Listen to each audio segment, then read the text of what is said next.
Chapitre 4 12 Square Grimore. Lorsque la voiture s'arrêta, il faisait nuit noire. Narcissa avait un peu dormi et mit quelques instants à se rappeler qu'elle venait de quitter sa maison pour toujours. En sortant, elle posa le pied sur un carré de pelouse à l'abandon et regarda autour d'elle. Ils étaient au milieu d'une petite place que Narcissa trouva presque aussi inhospitalière que la rue bondée de l'hôpital Sainte-Mangouste. Mais, au moins, il n'y avait pas de moldu en vue. Elle regarda tour à tour les maisons qui se dressaient autour d'elle, se demandant laquelle était celle de leur tante, mais aucune ne lui parut souhaitable. Les façades étaient toutes abîmées et crasseuses, ponctuées de fenêtres aux carreaux ternes. La peinture des portes s'écaillait et des tas d'ordures couvraient par endroits les marches des perrons. Aucun oiseau ne chantait, et l'air était saturé d'odeurs écœurantes. « C'est ici que j'ai grandi », déclara Cygnus Black. L'état du quartier s'est un peu dégradé, malheureusement. Mais vous verrez, vous vous y habituerez. Ça m'étonnerait, marmonna Bellatrix dans son dos. Narcissa pensa à son joli jardin sur la colline d'Émeraude, et sa vue se brouilla légèrement. Elle fit un tour sur elle-même, espérant trouver une maison moins hostile que les autres, et se retrouva de nouveau face au carré d'herbe jaunie. Son cœur fit un bond. Devant elle se dressait une maison qu'elle n'avait pas vue en arrivant. Elle était semblable à toutes les autres, mais la façade était bien entretenue et le perron était parfaitement propre. Cependant, la maison n'en était pas moins effrayante. Narcissa avait l'impression que ces innombrables étages l'écrasaient de tout leur poids. La porte d'entrée s'ouvrit et Narcissa recula d'un pas. La femme qui venait d'ouvrir était l'incarnation humaine de sa propre maison. Hautaine, étroite, obscure. Walburga, chère sœur, s'exclama Cygnus Black, avec un peu trop d'enthousiasme. L'intéressé ne fit pas un geste, se contentant de les toiser du haut des marches. Cygnus grimpa les escaliers jusqu'à elle, et ils s'embrassèrent sans chaleur avec le même port de tête altier, les mêmes gestes excessivement maîtrisés, et le même regard gris et acéré. « Vous êtes en retard, dit Walburga Black en guise de bienvenue. Dépêchez-vous un peu. Il ne faut pas que les voisins nous voient. Ce sont de véritables fouines. » Les filles Black sortirent leurs affaires du coffre et montèrent les escaliers avec difficulté, encombrées par leurs valises et par leur mère, qu'il fallait aider à marcher. Narcissa poussa la porte, dont la poignée d'argent avait une forme de serpent, et une forte odeur de renfermé lui saisit les narines. Ils se retrouvèrent tous les cinq, alignés dans un long hall sinistre, éclairé par des lampes à gaz et par un petit lustre en cristal suspendu au plafond. Sur les murs, des portraits se succédaient, tous aussi austères les uns que les autres. Les protagonistes qui les occupaient les regardaient de la tête aux pieds en murmurant entre eux. « Qui est-ce » ?»« Des cousines, paraît-il. Oui, des sangs purs, bien sûr.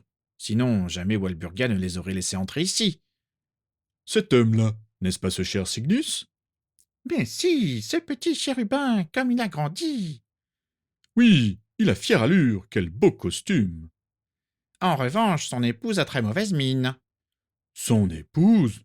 Ne me dites pas que cette femme. »« Mais si, je la reconnais. C'est elle, c'est Druella. »« Elle semble être bien mal en point. »« C'est vrai, quel gâchis. Cygnus était pourtant le plus bel homme de la famille. » D'un geste sec, Walburga les fit taire. En se retrouvant face à sa tante, Narcissa fut de nouveau frappée par l'impression similaire que lui procuraient la maison et sa propriétaire, toutes deux à la fois très dignes et totalement inhospitalières. Walburga ne cessait de les observer, le regard sévère. Avec sa taille de guêpe, ses longs bras vêtus de dentelle noire et son chignon serré posé sur sa tête, Narcissa songea qu'elle ressemblait aux tarentules géantes que les Goyle collectionnaient dans leur salon. Finalement, le regard perfide de Walburga Black s'arrêta sur Bellatrix, et plus précisément sur sa poitrine et ses hanches, que l'adolescence commençait à galber généreusement, et déclara d'une voix abrupte. « Cygnus, tu me disais que vous manquiez de ressources, mais en ce qui concerne la nourriture, j'ai l'impression que ce n'est pas un problème, » grimaça-t-elle. « Je m'inquiétais pour votre santé, mais j'ai manifestement eu tort. Je n'ai jamais vu une blague aussi dodue. Bellatrix devint aussi rouge qu'un rappelle-tout et en perdit son indéfectible répartie.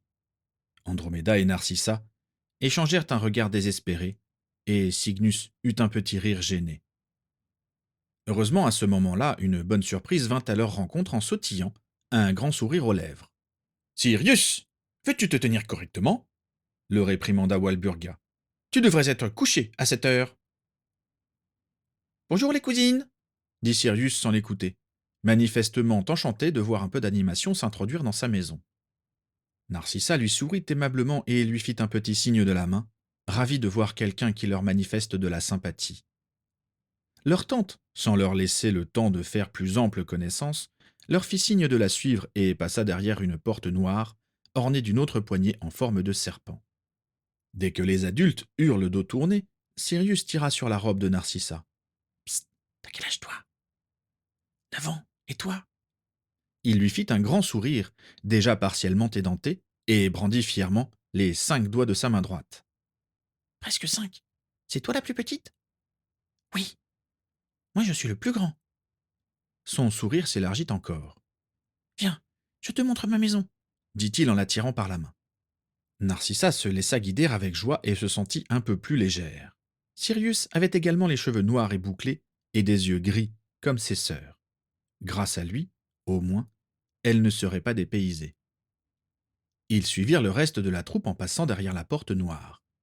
Narcissa découvrit un long corridor où se trouvait un porte-parapluie en forme de jambe de troll. « Attention !» dit Sirius en contournant le porte-parapluie. « Ça, il ne faut pas toucher, sinon un vrai troll débarque dans la maison. » Soucieuse de ne pas s'attirer d'ennui, et sans se demander une seule seconde si une telle mise en garde était plausible, Narcissa suivit son conseil avec soin en passant le plus loin possible du porte-parapluie. Voyant cela, Sirius éclata de rire. « Tu m'as cru !» Et il sauta à pieds joints sur le porte-parapluie qui se renversa et dispersa son contenu sur le sol avec un tintamarre retentissant.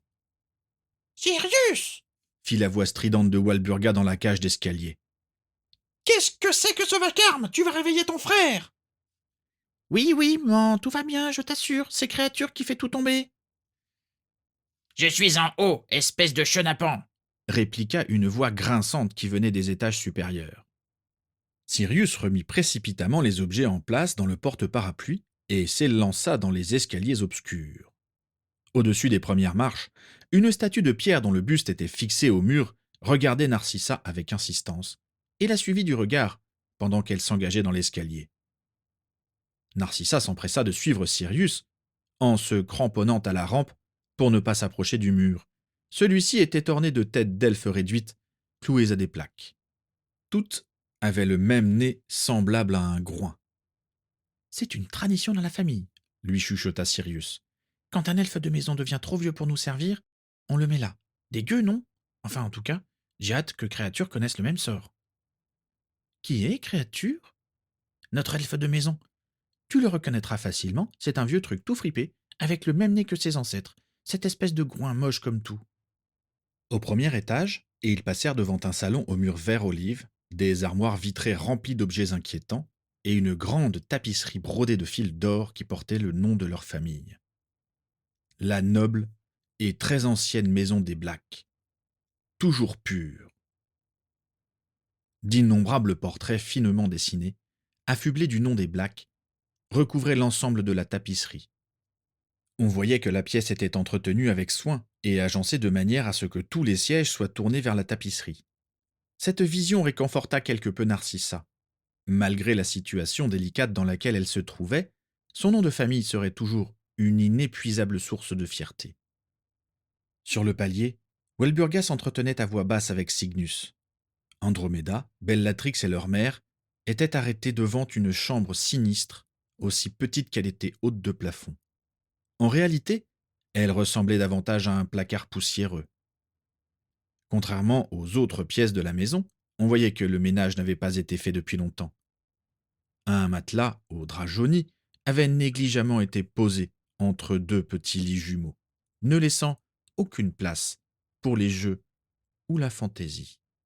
« Là, c'est votre chambre, les cousines, » dit Sirius en se faufilant entre elles. Pas terrible, terrible, hein? Bon, sinon, il y a une place avec moi dans mon lit là-haut. Ses yeux gris brillaient de malice. Alors que Druella lui adressait un sourire affectueux, Walburga s'approcha d'eux comme une ombre menaçante, et Narcissa se sentit soudain aussi minuscule qu'une petite souris. Mes chères petites nièces, énonça Walburga d'une voix glaciale, puisque vous allez vivre sous mon toit pendant une période indéterminée, je voudrais que les choses soient claires à propos de votre cousin. Elle posa ses longs doigts osseux sur l'épaule de Sirius, qui fit une petite grimace. Sirius me cause déjà assez d'ennuis comme cela. Je n'ai pas besoin que vous le distrayiez davantage. Au contraire, je compte sur vous pour lui montrer l'exemple, en vous montrant sage et discipliné. Me suis-je bien fait comprendre? Et sans attendre la réponse, elle prit sèchement Sirius par le bras et monta à l'étage avec Cygnus et Druella. Sirius se retourna, fit un clin d'œil à ses cousines et articula en silence. À demain. Sage et disciplinée, répéta Bellatrix en ricanant. Elle n'a pas tiré le bon numéro. Les trois sœurs rentrèrent dans la chambre placard, et Narcissa s'allongea tout habillée sur le matelas posé par terre. La fatigue venait de lui tomber dessus comme une massue. Cela faisait plusieurs nuits qu'elle peinait à s'endormir car elle se demandait anxieusement quels objets de la maison auraient disparu à son réveil. Leur nouveau foyer avait beau être épouvantable, au moins, celui-ci resterait en place pendant la nuit. La porte se ferma doucement et plongea la chambre dans l'obscurité. Ses deux sœurs déposèrent un baiser sur sa joue, chacune leur tour, et Narcissa sourit. Elle entendit à peine les grincements des ressorts lorsque ses sœurs s'allongèrent sur les deux lits voisins, avant de sombrer dans un profond sommeil.